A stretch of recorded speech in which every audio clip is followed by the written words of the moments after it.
Friends, आज हम इस वीडियो में क्या करने वाले हैं। ये टीचिंग एप्टीट्यूड का सिलेबस है और आज इस वीडियो में हम methods of teaching in institutions of higher learning में ये टॉपिक है teacher centred versus learner centred methods. इस टॉपिक से रिलेटेड पिछले 15 इयर्स के हम प्रीवियस ईयर क्वेश्चंस कवर करने वाले हैं। ठीक है, तो सिर्फ इस स्पेसिफिक टॉपिक से teacher centred versus learner centred methods वो PYQs कवर करेंगे। इससे पहले वाले जितने टॉपिक्स हैं वो प्रीवियस टीचिंग एप्टीट्यूड के वीडियोस में आपको मिल जाएंगे। उनको चेक करने के लिए ह्यूमन पेरेटस के चैनल को सब्सक्राइब कर लीजिए और बेल आइकन प्रेस कर दीजिए। ठीक है, और जो रेस्ट ऑफ द मेथड्स दिख रहे हैं ऑफलाइन वर्सेस ऑनलाइन मेथड, स्वयं प्रभा, मूक एक्सेट्रा, उन सब मेथड्स के ऊपर PYQs को हम सेपरेट वीडियो में कवर कर लेंगे। ठीक है, तो अब चलते हैं एक बार इस टॉपिक से रिलेटेड क्या क्या कवरेज रहेगी वो चेक कर लेते हैं। ठीक है, so I take you through human Paretus learning management platform. Teaching aptitude खोल लेते हैं इसमें और जाते हैं मेथड्स ऑफ टीचिंग में। ठीक है, तो मेथड्स ऑफ टीचिंग में बेसिकली दो मेथड्स तो हमें करनी है जो कि सिलेबस में मेंशन्ड है, that is teacher centred method and learner centred. ठीक है, तो टीचर सेंटर्ड जो भी होते हैं वो ट्रेडिशनल इन नेचर होते हैं, यानी कि the main focus of the teacher centre approaches is that teacher is very active in teacher centered methods, whereas learner centered में learner जो है वो काफ़ी एक्टिव रहता है और टीचर passive रहता है। ठीक है, तो learner में more engagement of the student is there। ठीक है, जबकि टीचर में जो होता है वो टीचर सेंट्रिक होता है, सारी इंस्ट्रक्शंस टीचर से आ रही होती हैं और लर्नर्स को इतना रोल प्ले नहीं करने दिया जाता बाय द टीचर्स। ठीक है, तो अब जो टीचर सेंटर्ड है इनको डायरेक्ट इंस्ट्रक्शंस, डिडक्टिव टीचिंग और एक्सपोजिटरी टीचिंग के नाम से भी जान सकते हैं। लर्नर सेंटर जो है वो discovery learning, inductive learning, inquiry learning, ये सब लर्नर सेंटर्ड अप्रोचेस हैं। थोड़ा सा और देख लेते हैं। अच्छा, ये ऑल इंक्लूसिव नहीं है, depending upon the nature of the method हमें ये कई बार पता चलता है कि वो टीचर सेंटर्ड है या लर्नर सेंटर्ड है। ठीक है, तो जैसे कुछ टीचर सेंटर्ड मेथड्स ये हैं, लेक्चर हो गया, lecture cum demonstration, question answer हो गया, ठीक है, टीम टीचिंग हो गया। So these are nothing but your teacher centred methods. ठीक है, लर्नर सेंटर्ड मेथड्स होते हैं जहां पर लर्नर का ज़्यादा रोल रहता है, discussion, panel discussion, debate, brainstorming, role play, cooperative learning, case studies, inquiry based learning, experiential learning, तो वो सब होते हैं आपके लर्नर सेंटर्ड मेथड्स। ठीक है, और इनके अलावा एक माइक्रो टीचिंग भी होती है। It is nothing but it's the process by which the teachers are gaining training regarding the teaching skills. ठीक है, एक स्किल पर्टिकुलर स्किल ले लिया जाता है और जिसके बारे में ट्रेनिंग दी जाती है टीचर को। ठीक है, और एक्सपर्ट उनको पहले डेमोन्स्ट्रेट करके दिखाता है and then finally in the group of 5 to 6 students it's a basically scale down approach of giving training to the teachers. Scale down का मतलब है कि initially the teacher is not confronted with the actual class, so 5 to 6 students are made to sit in the class and before that class the teacher has to teach, and based on that her assessment, her performance is assessed and the feedback is given, and the skill which was planned to be taught to that teacher, that has been discussed. ठीक है, and if necessary the performance can be repeated till the teacher achieves that skill most efficiently. ठीक है जी, तो अब चलते हैं आगे।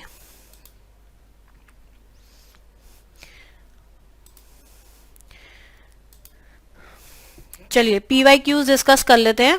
सो in a learner centred teaching environment students actively participate in their own learning, they are passive listeners, they are considered as having similar abilities, make decisions about what and how they will learn. So 4 of the options are given and basically they are asking us learner centered. ठीक है, तो learner centered active participation रहती है, ठीक है। अभी मैंने आपको बताया learner centred, learners are quite active in participation, ठीक है। तो पासिव लिसनर्स वो नहीं हो सकते। They students are considered as having similar abilities, no.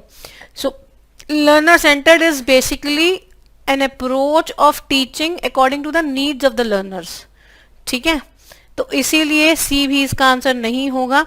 Make decisions about what and how they will learn, ठीक है। तो लर्नर सेंटर, क्योंकि लर्नर सेंट्रिक है तो वहां पर लर्नर को एक्टिव पार्टिसिपेशन तो मिलता ही है, at the same time they can also take decisions regarding what and how they will learn, ठीक है। तो एक्टिव इन्वॉल्वमेंट रहती है काफी। तो ए एंड डी इसका आंसर होना चाहिए, ठीक है जी। ओके, तो final answer is this. Which of the following are the elements of cooperative learning. अब कोऑपरेटिव लर्निंग होती क्या है? सो कोऑपरेटिव का मतलब ही क्या है? कोऑपरेटिव मीन्स कोऑपरेशन के साथ काम करना, where the students are made to work in small groups, ठीक है, and they work together, they help each other. तो कोऑपरेटिव ई लर्निंग कह लो या कोऑपरेटिव लर्निंग कह लो, तो इसमें बेसिकली मकसद यही रहता है कि it is basically cooperative learning, ठीक है। तो अगर कोऑपरेटिव लर्निंग की बात हो रही है तो कोऑपरेटिव लर्निंग में कोऑपरेट करना is the most significant part, means help करना। Students focus on helping each other, ठीक है, इन अचीविंग द गोल्स, ताकि वो मैक्सिमाइज कर सके अपनी लर्निंग को भी और अदर ग्रुप मेंबर्स की लर्निंग को भी, ठीक है, और जॉइंट जो गोल्स अचीव हुए हैं उनको अचीव कर ले। तो ये अगर आप ये देखोगे ना सारी options, these are nothing but these are the elements of cooperative learning. तो वन बाय वन ये सारे लर्निंग के कोऑपरेटिव लर्निंग के एलिमेंट्स ही दिए हुए हैं। इंडिविजुअल अकाउंटेबिलिटी का बेसिक मतलब क्या होता है? बेसिकली यहाँ पर performance of the each member of the group need to be assessed. ऐसा नहीं है कि ग्रुप में काम कर रहे हो तो आपकी ईच इंडिविजुअल परफॉर्मेंस नहीं जज की जाएगी, इंडिविजुअल अकाउंटेबिलिटी भी रहेगी, ठीक है। And documentation of the contribution of the each member of the group is there and the feedback is shared with the individual as well as the group itself, ठीक है। पॉजिटिव इंटरडिपेंडेंस का मतलब ये होता है कि as a member of the group, members think that members can achieve goals if and only if other group members also reach their goals। तो दूसरे परफॉर्म करेंगे तभी हम भी परफॉर्म कर पाएंगे, दूसरे अपने गोल्स को अचीव कर पाएंगे तभी ओवरऑल जो ग्रुप गोल्स हैं वो अचीव हो पाएंगे। वो होता है पॉजिटिव इंटरडिपेंडेंस। प्रमोटिव इंटरैक्शन का मतलब बेसिकली ये है कि हर ग्रुप मेंबर जो है वो प्रमोट करता है एक दूसरे की सक्सेस को, ठीक है। So they promote each other success by helping. कैसे करेंगे? ग्रुप में हम काम कर रहे हैं तो हेल्प कर सकते हैं, असिस्ट कर सकते हैं। हेल्प और असिस्ट एक ही बात होगी। या मतलब उनको हम प्रेज कर सकते हैं, अनकरेज कर सकते हैं, मोटिवेट कर सकते हैं, ठीक है, और एक दूसरे को सपोर्ट कर सकते हैं। तो वो होता है आपका प्रमोटिव इंटरैक्शन। अब जब भी हम कोऑपरेटिव लर्निंग में ग्रुप्स में काम करते हैं तो सोशल स्किल्स डेवलप होते हैं, like for example leadership skills, for example problem solving skills, for example decision making skills, या ट्रस्ट बिल्डिंग, आपस में ट्रस्ट फैक्टर भी तो होना चाहिए ना, या how to manage the conflict. तो if 2 or more people are working together there is every possibility there can be conflict. तो कैसे मैनेज होगा वो, ठीक है। तो वो स्किल्स भी हम अचीव करते हैं। And finally group processing. Group processing का मतलब होता है कि जो भी ग्रुप में एक्टिविटीज हो रही हैं वो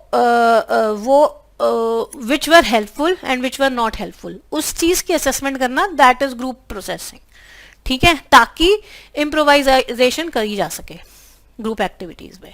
सो दैट इज ग्रुप प्रोसेसिंग, ठीक है। तो इसका आंसर भी डी रहेगा, A B C D and E, right. आगे चलते हैं। Okay, finally what are the different steps followed by self regulated learning. अब देखो कई बार तो मेथड्स के ना नाम से ही समझ में आ जाएगा। सेल्फ रेगुलेटेड का मतलब क्या है कि I am regulating my learning, ठीक है। तो सेल्फ रेगुलेटिंग मतलब मैं खुद से ही एज अ लर्नर अपने आप को रेगुलेट कर रही हूँ अपनी लर्निंग को। तो अब उसके स्टेप्स बताने हैं, ठीक है।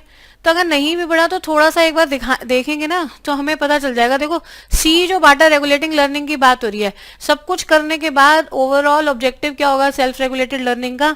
Regulating learning. तो अगर आप देखोगे ना सी पार्ट सिर्फ सी ऑप्शन में ही दिख रहा है हमें।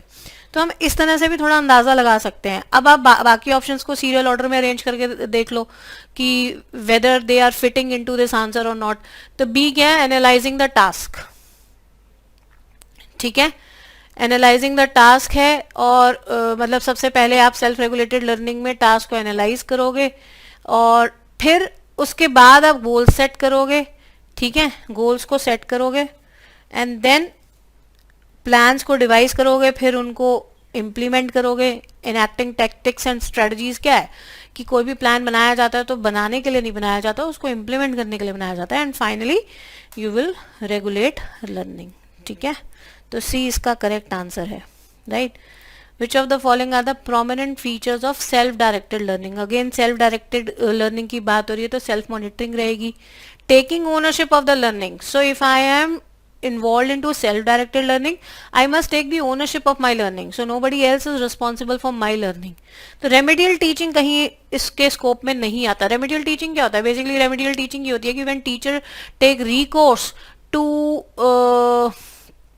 diagnose the problem because the learning outcomes were not achieved. तो इसलिए जो remedial actions लिए जाते हैं वो remedial teaching है. टीचर ओरिएंटेड नहीं होती है ये, क्योंकि ये सेल्फ डायरेक्टेड लर्निंग है. End of course it is an extension of learning. Extension of learning का मतलब ये है कि basically whenever the learners under self-directed learnings they seek opportunities to apply their knowledge into real life situations, या they move towards continuous क्या बोलेंगे उसको, professional and personal development. तो ये होता है एक्सटेंशन ऑफ लर्निंग. कहने का अल्टीमेट मतलब ये है कि लर्निंग को अपने तरफ ना रखकर, अपने पास ही ना रखकर उसको एक्सटेंड किया जाए. ठीक है, तो कंटिन्यूसली डेवलप कर रहे हैं, पर्सनली भी प्रोफेशनली भी, और रियल लाइफ सिचुएशंस में उसको अप्लाई कर पा रहे हैं. सो that is the extension of learning. तो प्रोमिनेंट फीचर है ये सेल्फ डायरेक्टेड लर्निंग का. ठीक है, ओके फाइन. तो इसका करेक्ट आंसर क्या होना चाहिए? ए, बी एंड ई, यानी कि making B as correct answer. ठीक है, अब आगे बढ़ते हैं. कोलैबोरेटिव लर्निंग की बात हो रही है. अब देखो कोलैबोरेटिव लर्निंग क्या होता है? कोलैबोरेशन में काम करना. ठीक है, कोलैबोरेशन में काम करना. तो from which of the following strategies listening skill is develop. तो पहले तो मैं इसका आंसर बता दूं. लिसनिंग स्किल, इनमें से जो भी आंसर्स दिए हुए हैं उसमें से आंसर है फिश बाउल. ठीक है, अब ये होता क्या है, पहले तो यही जान लेते हैं क्योंकि फर्स्ट ऑप्शन ही फिश बाउल है. तो मैं आपको और भी कोलैबोरेटिव लर्निंग की टेक्निक्स बता दूंगी. पहले समझ लेते हैं फिश बाउल क्या होता है. Fish bowl is just like कि कंसेंट्रिक सर्कल्स बनाते हैं, तो इससे समझ में आ जाएगा. This is your outer circle, this is inner circle. So fish bowl strategy की सबसे अच्छी पहचान क्या है कि इनर सर्कल होता है और आउटर सर्कल होता है. ठीक है, तो I must write I C and O C. O C stand for outer circle, I C stand for inner circle. और इसमें students are made to seat.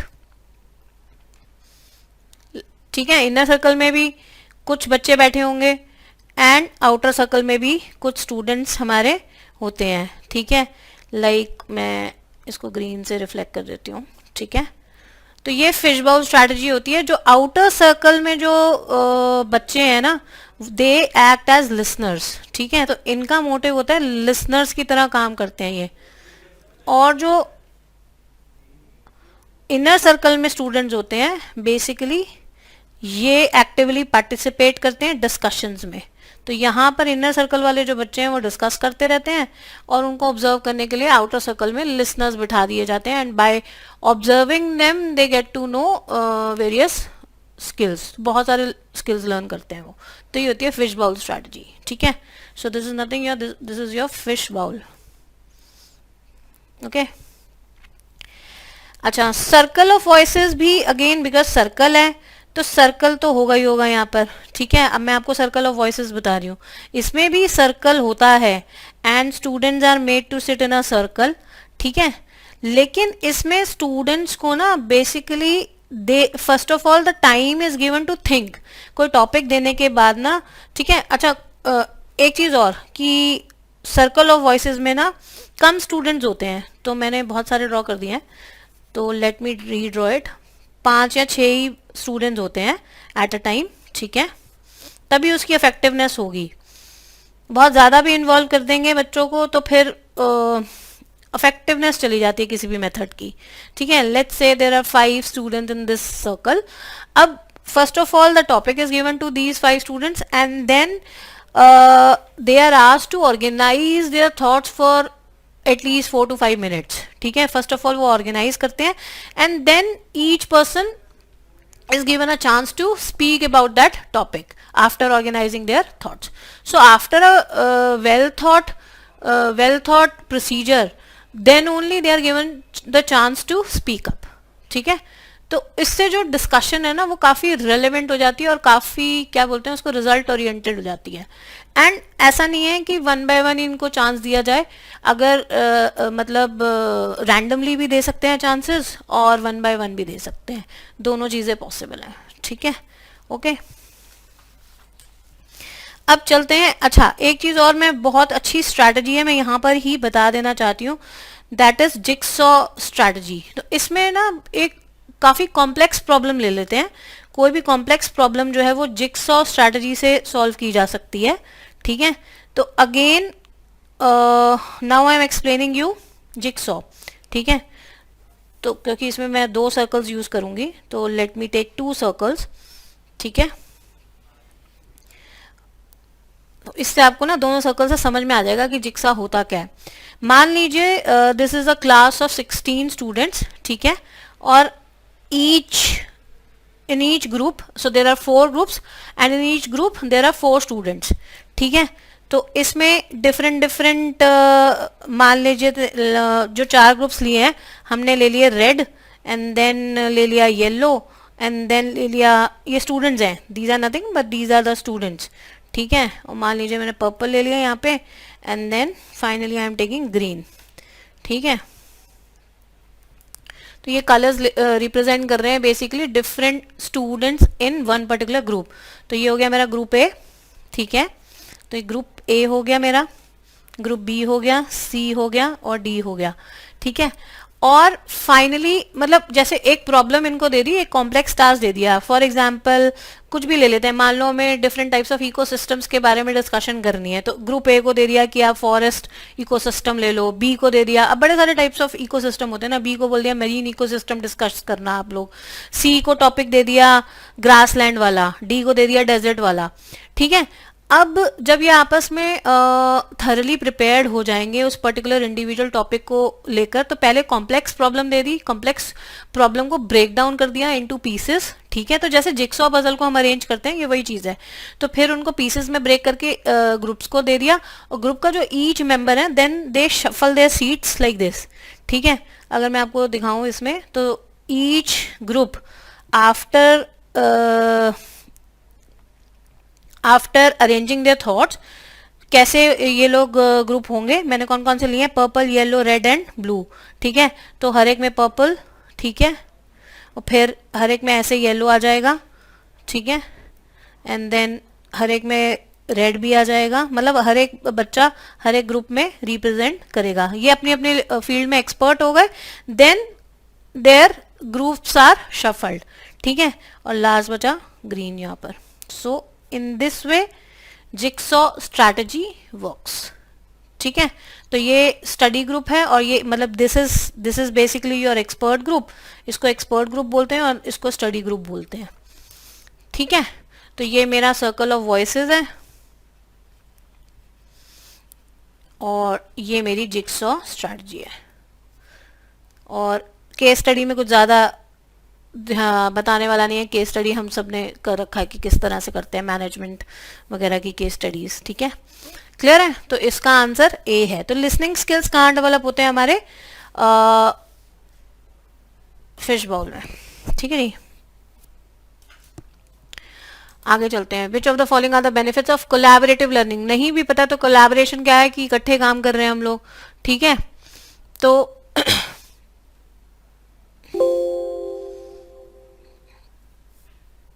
okay, next question is which of the following are the benefits of collaborative learning environment. तो collaboration में काम करना हमेशा positive चीजें लेकर आएगा, इम्प्रूव कम्युनिकेशन स्किल्स रहेगा इसका आंसर। ठीक है, अब देखो ये नेगेटिव चीज दे रखी है तो ये आंसर नहीं होगा। Decrease understanding of different perspectives, more opportunities for personal feedback, enhanced problem solving abilities, all are positive statements, so these will be the benefits of collaborative learning environment। ठीक है, तो accordingly इसका आंसर हो जाएगा A, C and D। अब आगे चलते हैं। In which strategy of cooperative learning students are separated into an inner and outer circle? तो मैंने अभी बताया फिश बाउल में। ठीक है, एक बार दोबारा जाके देख लेते हैं। फिश बाउल में इनर और आउटर सर्कल बनाया था ना मैंने। ठीक है, तो कौन सा आंसर रहेगा इसका? Fish bowl. ठीक है, सो अब यहाँ पे देखिए क्वेश्चन में भी लिखा हुआ inner circle students have discussion and the students in the outer circle listen to the discussion. ठीक है, okay. Next statement wise question है। Teacher centred methods of teaching are more effective than learner centred methods in promoting deep learning. इसका ना other way around ज्यादा true है। Learner centred methods are more effective in promoting deep learning because learners खुद करके सीखते हैं। ठीक है, और ज़्यादा रोट लर्निंग नहीं रहती है या ज़्यादा गाइडेड लर्निंग नहीं रहती है, तो that is why learner centred methods जो हैं वो they help in promoting more deeper learning as compare to teacher centred methods. तो स्टेटमेंट 1 इनकरेक्ट हो गई। Lecture method involve the use of open ended problems. तो लेक्चर में it's one way of giving lecture, there is no open-ended problem, there is no encouragement to critical thinking and problem solving. Again this statement is incorrect। ठीक है, तो B answer इसका सही है। Next, problem based learning is a learner centred approach. तो problem based learning का मतलब ही यही है कि प्रॉब्लम्स के सॉल्यूशंस निकालना, ऐसी अप्रोच है।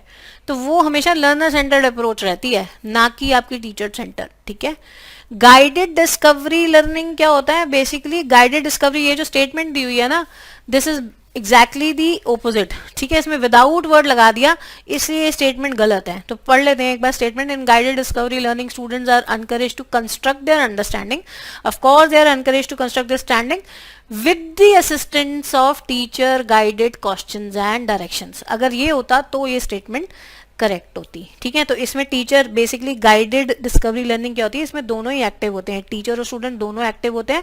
और जो टीचर है ना, पहले टॉपिक इंट्रोड्यूस कराती है। ठीक है, टीचर इंट्रोडक्शन देता है टॉपिक का कि क्या टॉपिक रहेगा, और उसके बाद स्टूडेंट्स जो हैं they make the educated guesses और predictions about the topic, that how they will proceed towards discovery of the problem and how to, मतलब discovery of the problem means कि किस तरह से वो अपनी लर्निंग को लीड करेंगे और how they will reach to the solution to the problem.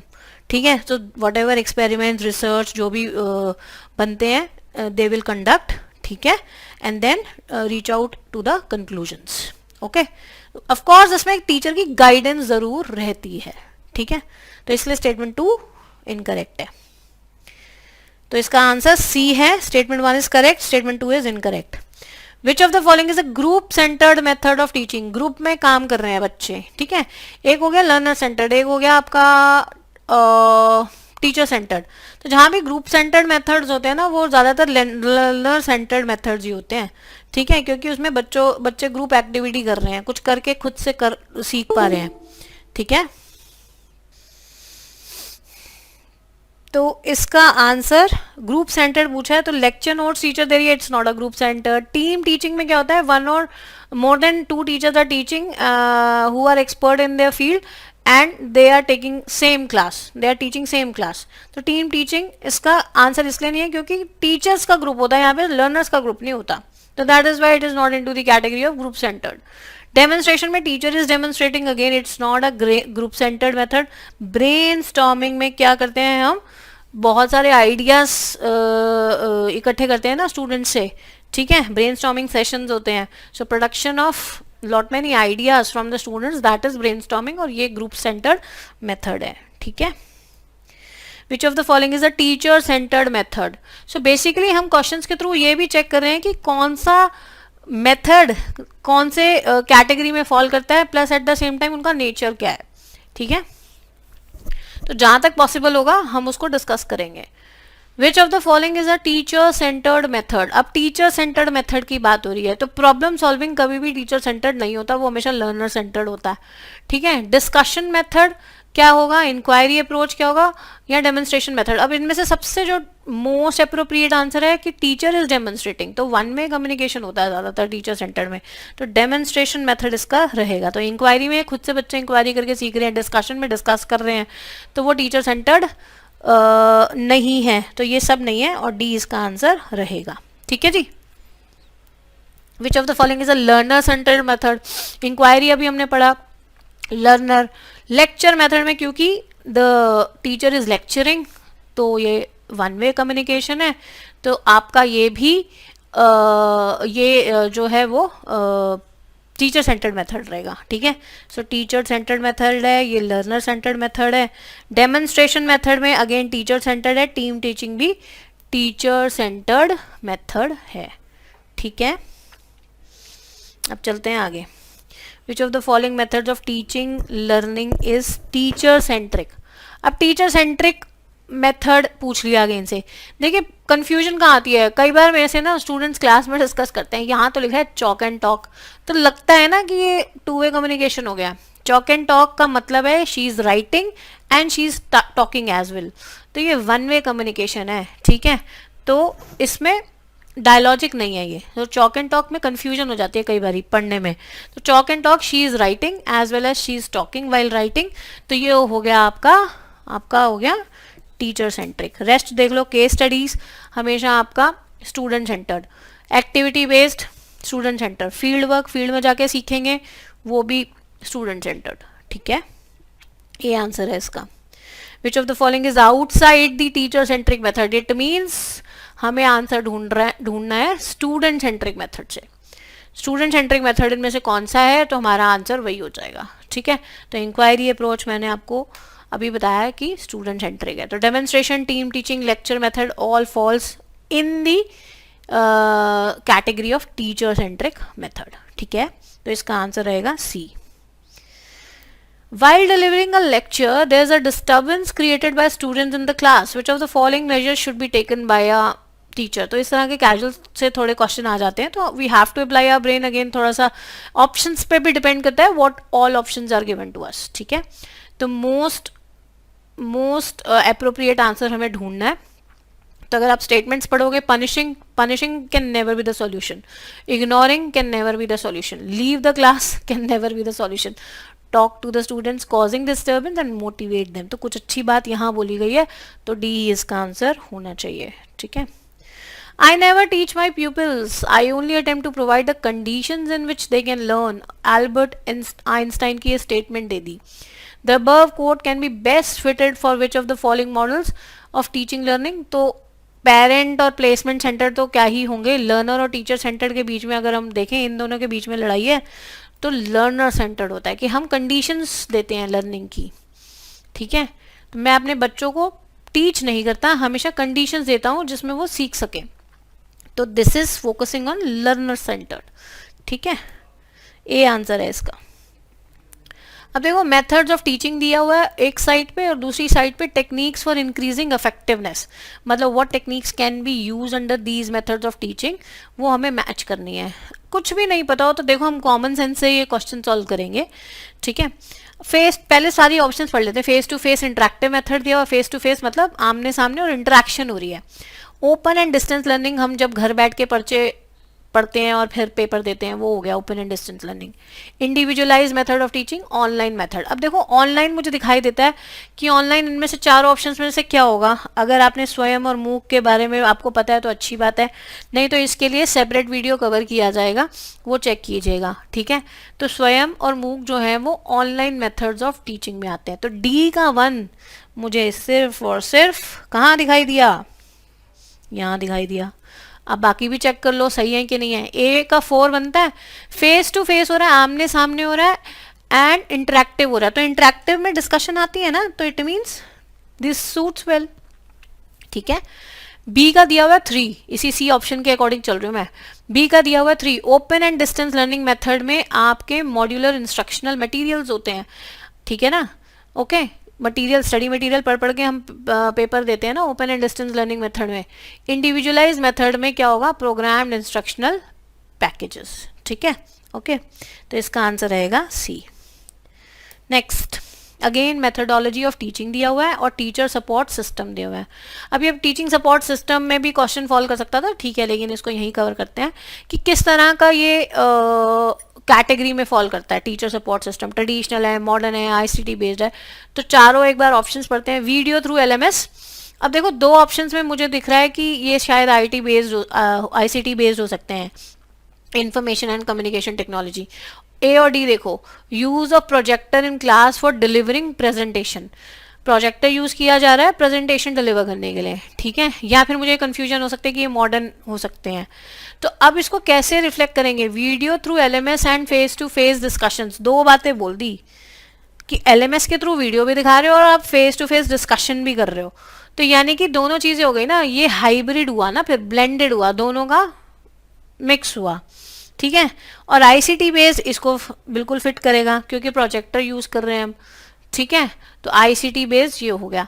अब बचा क्या हमारा, ये दोनों हो गए, टिक कर दिया हमने। अब आप देख लो ए के साथ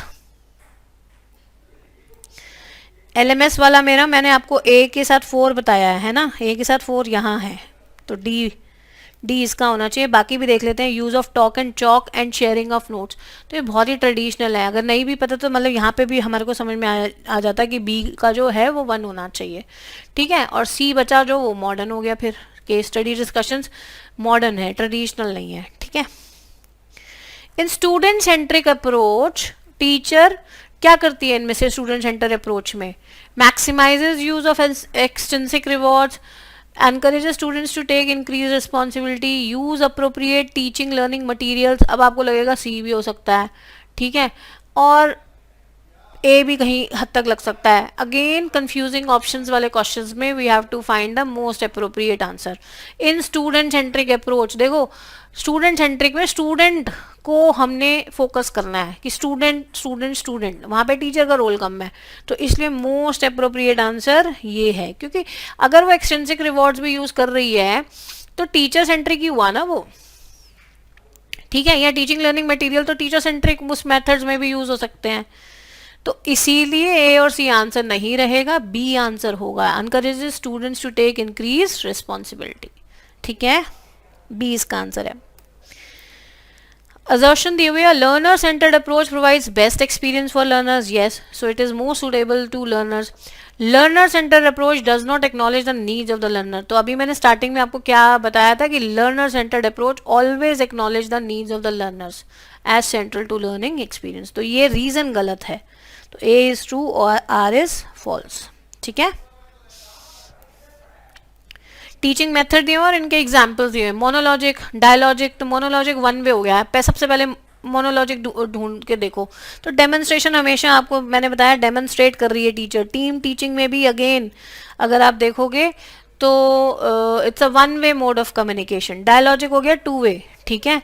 तो डायलॉजिक कौन सा होगा इनमें से, dialogic is tutorials and case studies where the teacher discusses different types of cases with the students, ठीक है। तो डायलॉजिक हो गया केस स्टडीज एंड ट्यूटोरियल्स वाला। अब पहले तो इनको ही मैच करके देख लेते हैं।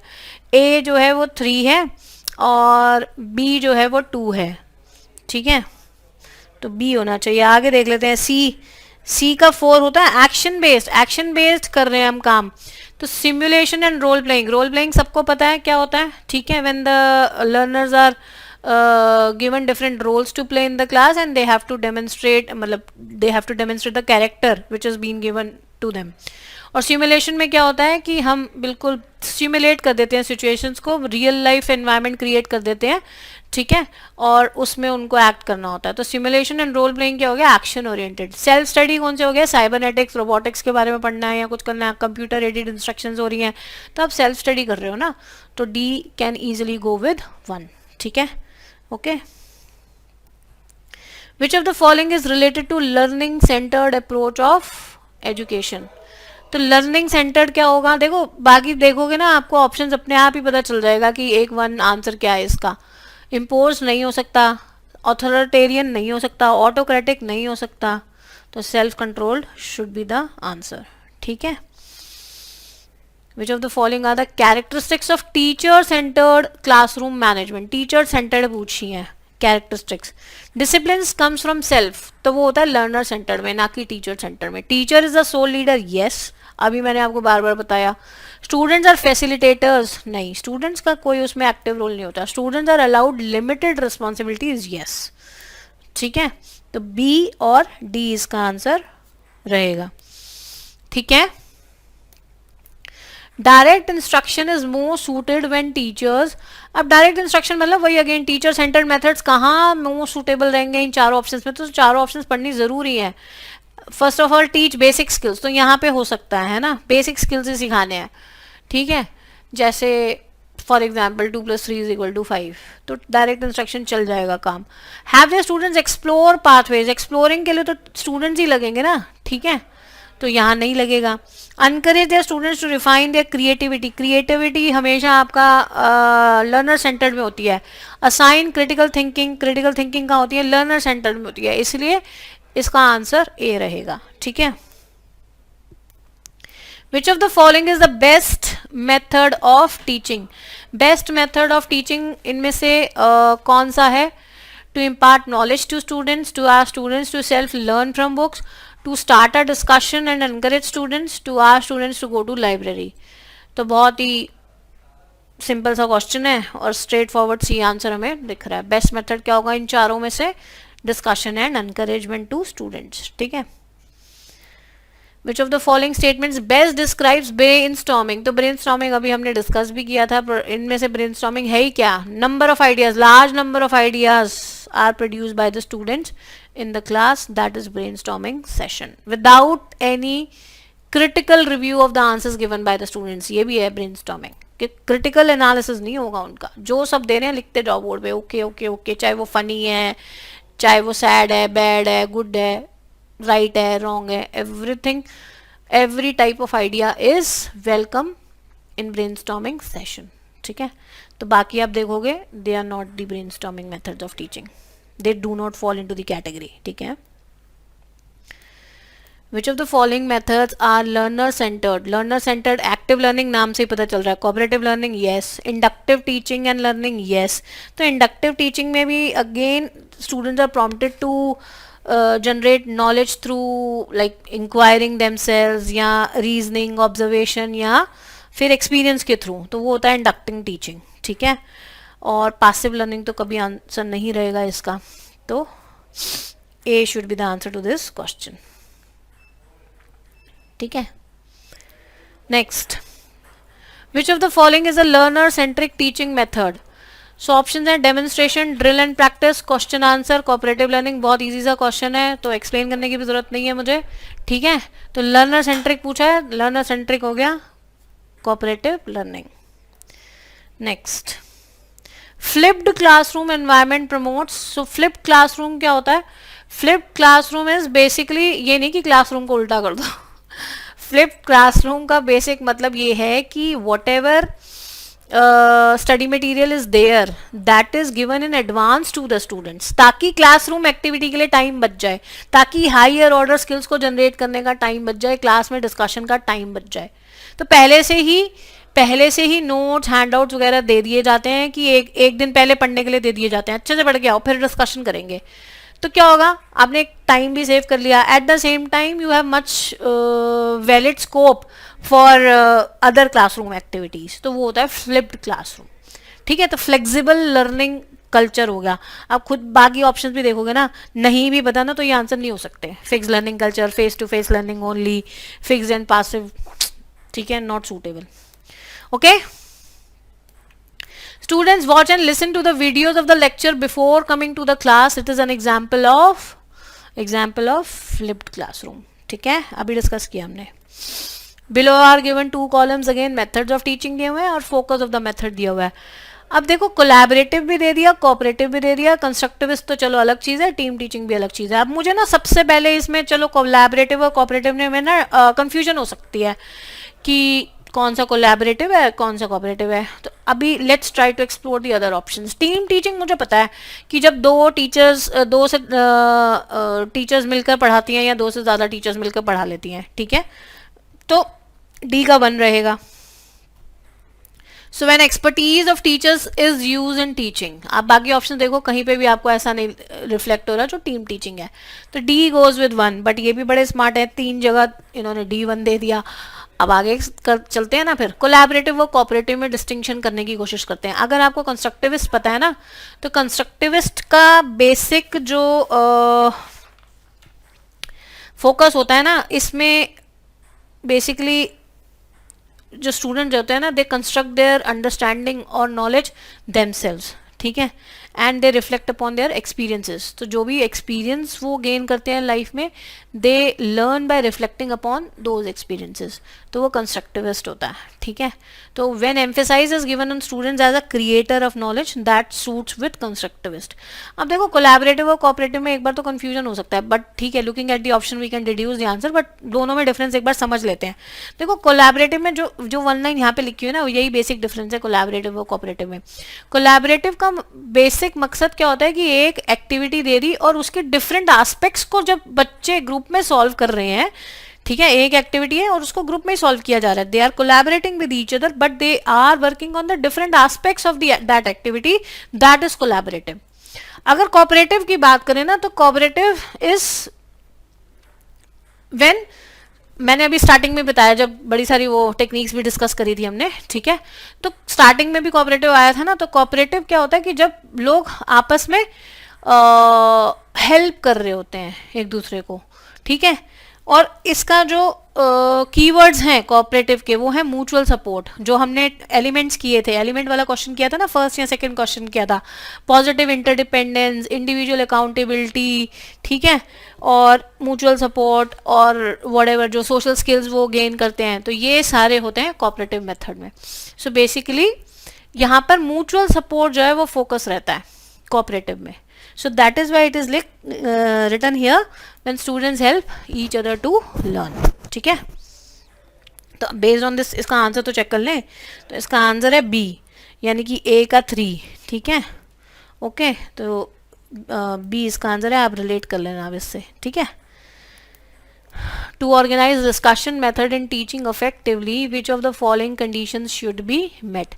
टीचिंग अच्छी करनी है और डिस्कशन मेथड की बात हो रही है, do not forget to read this line carefully. To organize discussion method and teaching effectively, which of the following conditions should be met? Discussion method करना है तो टॉपिक इजी हो या डिफिकल्ट हो उससे कोई फर्क नहीं पड़ता। Topic yes it should be declared in advance, तो अच्छा होगा ना फिर डिस्कशन। और कॉमन इंटरेस्ट का टॉपिक हो, कुछ बच्चों को पता ही नहीं है उस टॉपिक के बारे में, आर्टिफिशियल इंटेलिजेंस की बात हो रही है, कुछ बच्चों को बिल्कुल नहीं पता, कुछ बच्चों तो हाई फाई हो उसकी नॉलेज में, तो कॉमन इंटरेस्ट का टॉपिक होना चाहिए। और क्या डी और ई देख लेते हैं। Availability of more than 1 teacher, it hardly makes any difference in the discussion method. Language facility of the participants, so if the participants belong to different linguistic backgrounds, then the facility of language should also be provided to the participants, ठीक है ना, okay. तो answer क्या रहेगा इसका, B, सी और ई, A answer हो गया, ठीक है। From the list given below, identify those teaching methods which have a great scope for dialogic discourses. Dialogic keyword उठा लो, dialogic ढूंढना है मुझे। Dialogic means two way. Mono में 1 way, टीचर बता रही है, लेक्चर दे रही है सिर्फ, तो डायलॉजिक है। टीम टीचिंग डायलॉजिक है। ट्यूटोरियल्स क्या होते हैं, ट्यूटोरियल्स में बेसिकली जैसे हमेशा जो बच्चों की प्रॉब्लम्स होती है ना, उनको सॉल्व किया जाता है, ठीक है। जो जैसे मान लो ट्यूट्स होते हैं, जैसे कॉलेजेस में कई बार ट्यूट्स भी होते हैं ना, टीचर लेती हैं कि आफ्टर द लेक्चर 5-6 बच्चों को पकड़ लिया और जो आपकी प्रॉब्लम्स हैं इस सब्जेक्ट से रिलेटेड वो पूछ लो, तो वो ट्यूटोरियल्स हो गए। तो ये डायलॉजिक है, this is your dialogic. Problem solving always dialogic. Chalk and talk method, देखो कंफ्यूज नहीं होना, मैंने पहले भी बताया ये डायलॉजिक नहीं है। ग्रुप डिस्कशंस डायलॉजिक रहेंगी आपकी, ठीक है। तो सॉरी, इसको ऐसे लिखना था, तो आंसर रहेगा इसका C, D and F. Spectrum of teaching methods में which is considered dialogic, again आपको डायलॉजिक बताना है, ठीक है। तो लेबोरेटरी वर्क पहले ऑप्शन देख लेते हैं। ट्यूटोरियल्स हमेशा आपका डायलॉजिक है, ग्रुप डिस्कशन हमेशा डायलॉजिक है। तो दो ऑप्शंस मिल गई और दो ही आपको ढूंढनी थी। देखो नीचे ऑप्शंस में दो ही ढूंढनी है, लिखा नहीं है चूज टू मेथड्स, लेकिन ऑप्शन में तो हर एक में दो दो है ना, तो सी एंड डी वाला आंसर रहेगा, ठीक है। Which of the following statements, अच्छा देखो इस तरह के क्वेश्चन में ना हमें ये भी पता चलता है कि लेबोरेटरी वर्क क्या हो गया, फिर मोनो वाला हो गया, और डेमोन्स्ट्रेशन क्या हो गया, मोनो हो गया, प्रोजेक्ट वर्क कौन सा हो गया, मोनोलॉजिक हो गया, ठीक है जी। Which of the following statements best explains the concept of team teaching, तो बेस्ट स्टेटमेंट जो इसको डिस्क्राइब करती है वो है more than 2 teachers plan and teach the same class as per their expertise, ठीक है। विच आर लर्नर सेंटर्ड, इसमें से कौन से लर्नर सेंटर्ड है, कोऑपरेटिव लर्निंग रहेगा, टीम टीचिंग नहीं रहेगा। Learner centred laboratory based projects, अब लर्नर सेंटर्ड पूछे हैं 2 वे, डायलॉजिक, मोनोलॉजिक कुछ नहीं पूछा, लेबोरेटरी बेस्ड है तो कुछ लर्न करके खुद से सीख रहा है ना बच्चा, तो लर्नर सेंटर्ड है। पेयर शेयर यस, ठीक है। Lecturing with power point presentation no. तो 3 ही ऑप्शन हमें बतानी थी, ए सी डी, जहां मिल जाए उसको टिक मार्क जल्दी से लगा दो, ठीक। वर्कशॉप क्या होती है, वर्कशॉप में जाके हम खुद से काम सीखते हैं। तो जब भी ये सिलाई कढ़ाई बुनाई की वर्कशॉप्स होती हैं उसको दिमाग में रख लिया करो, मतलब मैंने ऐसे फिट किया हुआ है। और भी चीज़ों के लिए होती हैं, और भी स्किल्स डेवलप किए जाते हैं। तो हैंड्स ऑन एक्सपीरियंस करके सीखते हैं हम, ठीक है, हैंड्स ऑन एक्सपीरियंस गेन करते हैं, ठीक है। तो इंटरव्यू वर्कशॉप्स भी होती है ना कई बार, तो इंटरव्यू वर्कशॉप्स में भी आपको इंटरव्यू स्किल्स बताए जाते हैं, ऐसे मतलब प्रैक्टिकली आपको एक्सपोजर दिया जाएगा और फिर आपको सिखाया जाएगा। तो this is nothing but this is your hands on experience, right.